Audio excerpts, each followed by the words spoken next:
Don't replace solid elements with beam elements in FEA unless you know exactly what you want to analyze. Beam elements can save you hours in FEA, but if you use them for the wrong question, they can also give you the wrong confidence. A beam model can tell you how the full structure behaves globally, but it cannot always tell you what is really happening in a local connection, stress concentration, or welded area. So today I will show you the difference between a global beam model, a detailed solid model, and a hybrid model that takes the best of both. At the end, you will understand one key rule: adjust your model to your goals, not your goal to your model. Let's go for it.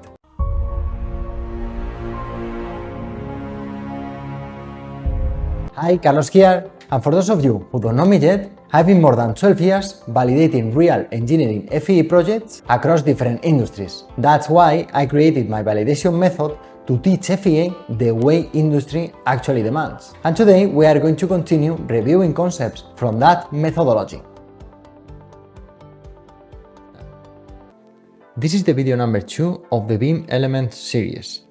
So if you didn't see the first one before, I will leave you the link below so you can take a look to understand the complete picture. Today we are going to talk about something that clarifies the way you think about beam elements in FEA. In one sentence, we will have different models for different goals. Let me ask you something. When you open Solidworks simulations or any FEA software, what is your goal? Do we want to get the stress plot and see the results? As you can imagine, this is not always the way to go. When we prepare any FEA model, we need to anticipate always to what we want to obtain. If the question is, where exactly does this component fail, we need a detailed solid model using high mesh density of the full 3D geometry. But if the question is, how does this entire structure behave under these loads, as we saw, a solid model is the wrong choice for that purpose. And this is the key concept I want you to take from this video. Let's go back to our water tank project from last video. Here we have the solid model, full 3D geometry, every profile, every plate, every connection model in detail. Okay, what was the objective with this model?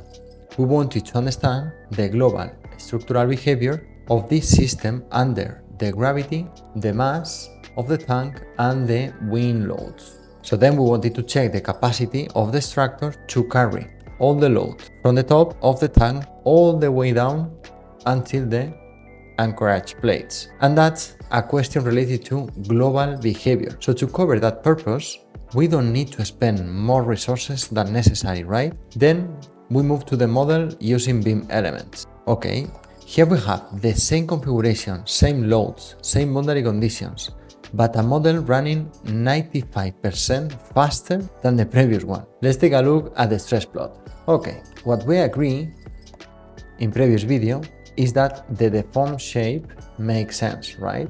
And we can trust in this model. I will animate it. Here we can see how the structure is moving all together. Good. Okay, the maximum stress value, where is located? We can see that the maximum stress value is located here in this plate connecting the big one with the pillar, and it's showing a value of 146.9 megapascals at this moment. Remember from previous video that this plot is not showing any result in the beam elements. We will analyze them separately. Remember also that if you like the content of this video, I will really appreciate you a like, and don't forget to subscribe so you don't miss the next videos of this series. And if you want to go deeper with a great FEA training, you can find all the details of my methodology below. Okay, let's zoom in into this region. Okay, here we can observe how the footprint of the pillar is considered in the connection with the plate, which is very useful to analyze this connection. And the maximum value is just after that connection. So here we can see the shape of the pillar, and then after that the max value is located in this plate. Okay, so now we have two ways to go. One is starting analyzing the efforts in the structure to see how it's working in axial, shear, bending, and the way number two is to investigate the local connections in detail to understand the local failure in case we need to be worried. So let's take just a quick look at that point number 2 related to the local connection. I am moving back to the solid model, and then let's take a look at the stresses. Okay, let's zoom in the same region. And what this solid model is telling us, that the maximum stress value is happening in the pillar and not in the plate, as it was telling us the beam model. And looking at the deformed shape, we can see that this zone is in compression and this one will be more in tension. Well, this will help us to develop some ideas to solve this connection. But what is important here is that the solid model can give us something that the beam model cannot. For local stress concentration, this model will be the accurate one that we need to use. For local stress concentration, we need the exact geometry of the connection to obtain the detailed stress distribution around this plate. Therefore, we are writing down the methodology to follow, right? The process would be, the step number 1, we will always prepare a beam model to understand the global behavior, fast and efficient. This will tell us where to look at. And the step number 2, the solid models will give us the correct accuracy for the local detail analysis. Okay, and how to prepare that detailed model? That's the key question, because the first choice would be to use this super complete model with all the details, right? But as I always say, we need to think how to be more efficient as a FEA specialist. One of the options that I really like to use is the submodeling simulation in FEA, where we take all the loads coming from the global model and we use them to study a local region like this one. So we will just input the loads coming from the global simulation.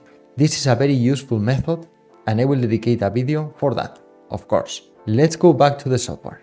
Here, what I'm just trying to provide you is not just solution, it's a mindset to be efficient in the real world. One of the things that I like of this job is that we can be creative. And as I promised you at the beginning, here is the hybrid option that I wanted to show you. I prepared a third model. I will move there. And what is the point of this model? Here we can see the flexibility of using beam elements. What I did, I took the top portions of the vertical pillars to treat them as a solid and the rest of the structure as beam elements. Therefore, we will be able to study in the same model the local connections and the global behavior of our structure. Nice, right? We will penalize a little bit the running time, but just a portion of the total amount. Let me show you the results. If I zoom in that previous connection, so here we can see that the max value of stress is exactly at the same point as the complete solid model was telling us.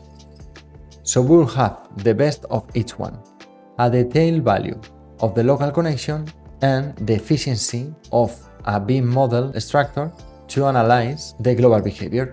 As I said, we always try to find the best way to be as much accurate as possible, but keeping the efficiency of our work. Always match your models to your goals, not your goals to your models. Here we were checking how to obtain the maximum accurate level at a detailed connection using solid elements. So in the next video we will go deeper with the beam elements evaluation.